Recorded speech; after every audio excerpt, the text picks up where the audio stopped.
इंसान जे जिस्म जो हर उज़्व वॾे कम जो हूंदो आहे, जंहिं बाबति असां केतिरा ई भेरा ज़िक्र करे चुका आहियूं। अहिड़े ई हवाले सां गुर्दनि जो बि इंसानी जिस्म लाइ इंतिहाई अहम कमु हुजे थो। जेकॾहिं उहे ख़राब थी पवनि या सही नमूने कमु न कनि त माण्हूअ जी ज़िंदगीअ लाइ ख़तरा पैदा थी सघनि था। असां पंहिंजे फॉलोअर्स खे सिहत जे मसइलनि बाबति केतिरा ई भेरा ॼाण ॾियण सां गॾु उन्हनि जे मसइलनि खे हल करण लाइ पिणु देसी तरीक़ा ॿुधाईंदा आहियूं, जेके यकीनन उन्हनि लाइ फ़ाइदेमंद बि हुजनि था। इन सां गॾु असां इहा बि ताईद कंदा रहंदा आहियूं त पंहिंजे उज़वनि जो ख़्यालु कयो, छो त उहे मार्केट में नाहिनि मिलंदा। जेकॾहिं को बि उज़्व रुॻो तव्हांजे एहतियात सां ई बहितर ऐं सिहतमंद रहे थो त तव्हांखे इलाज खां बचणु घुर्जे, जेको तव्हां ते फ़र्ज़ बि लागू आहे। गुर्दनि जी बीमारियुनि जे करे हर साल लॻभॻि 50,000 खां मथे माण्हू पंहिंजूं ज़िंदगियूं विञाए वेहनि था। इहो ई सबबु आहे त माहिर हर माण्हूअ खे घणे खां घणो पाणी पीअण जो मशवरो ॾींदा आहिनि ऐं गुर्दनि खे नुक़सान पहुचाईंदड़ शयुनि जे इस्तेमाल खां रोकींदा रहंदा आहिनि।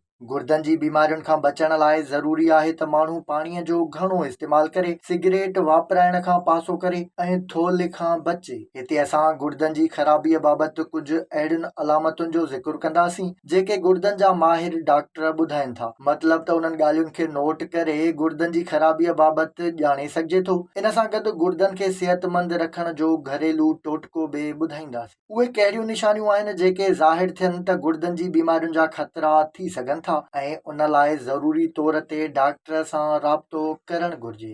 निंड न अचणु, पुठनि ऐं कुल्हनि में आकड़ या सख़्ती, मथे जो सूरु, थकावट, जिस्मानी कमज़ोरी, दिलि जे धड़के में गैर मामूली वाधि, चमड़ीअ जी खुश्की या ख़ारस जहिड़ो थियणु, दिलि ख़राब थियणु या उल्टी अचणु, साह में बदबूइ, ज़ाइको मटिजणु, साह ॿुसारिजणु या साह खणण में तकलीफ़ महसूसु करणु, खुड़ियुनि, पेरनि ऐं हथनि जो सुॼणु, चेल्हि ऐं पेरनि में सूरु, पेशाब जे रंग जो मटिजणु, घणो या घटि पेशाब जो अचणु, अखियूं सुॼणु, इहे अहिड़ियूं अलामतूं आहिनि जेके गुर्दनि जी ख़राबीअ बाबति ॿुधाइनि थियूं। इहे त हुयूं गुर्दनि जी ख़राबीअ जूं अलामतूं, पर तव्हांखे गुर्दनि जे कमकार खे बहितर करण लाइ छा करणु घुर्जे, कहिड़ियुनि घरेलू शयुनि खां मदद वठी सघो था ऐं कहिड़ीअ रीति उहो नुस्ख़ो तयारु कजे। गुर्दनि खे बीमारियुनि खां बचाइण जे लाइ 5 ग्राम लौंग, 10 ग्राम जावित्री ऐं 15 ग्राम दालचीनीअ जा खणो। सभिनी शयुनि खे गॾाए पीहे पाउडर ठाहे वठो। सुबुह शाम हिकु चपटी पाणीअ सां गॾु इस्तेमालु कयो।